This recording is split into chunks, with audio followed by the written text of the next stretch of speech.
voulais juste aborder un sujet bien précis. On parle de projets architecturaux, bioclimatiques, soucieux de préserver l'environnement.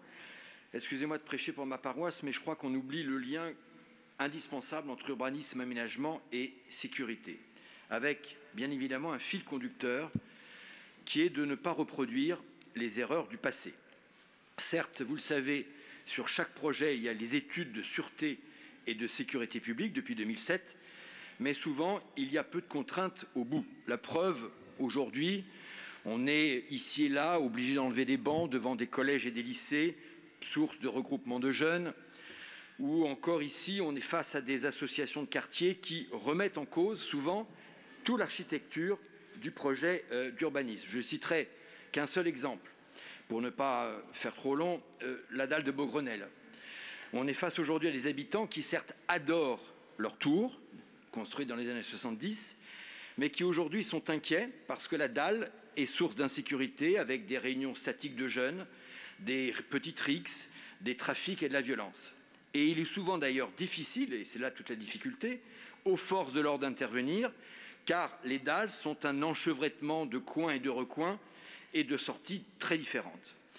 Je veux dire qu'il faut, sans aller non plus penser et imaginer le tout sécuritaire, il faut avoir cette logique de prévention en amont, d'anticipation de risques. Et cela doit se retrouver, bien évidemment, dans le cahier des charges et dans les discussions avec l'architecte. C'est ce qu'on appelle d'ailleurs aujourd'hui la prévention situationnelle. On sait par exemple aujourd'hui qu'on évite les toits plats et les auvents pour éviter que cela serve de lieu de rassemblement, notamment pour des jeunes. On sait qu'on investit beaucoup sur l'éclairage public, qui joue bien évidemment sur le sentiment d'insécurité.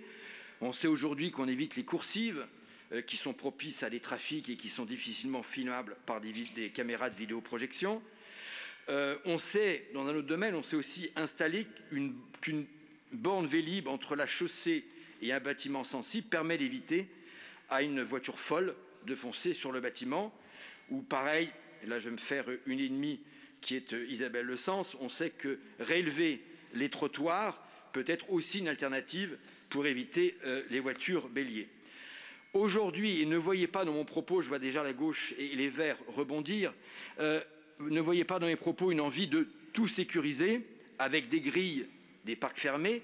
Au contraire, toutes les études aujourd'hui prouvent que plus l'espace est ouvert, sans clôture, plus on réduit la délinquance. Dernier point, encore quelques secondes, je voulais en parler, c'est sur le choix des matériaux.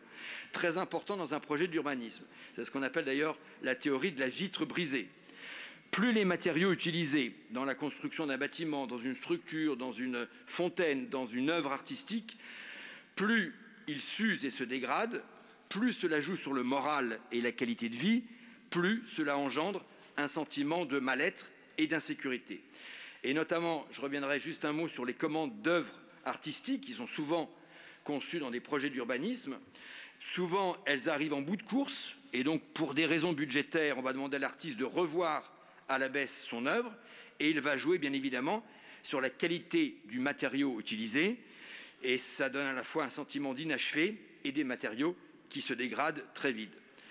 Donc, réagir au phénomène de délinquance sans insister sur ce qui peut la générer et la qualité de l'urbanisme et l'aménagement urbain en est un, serait une erreur.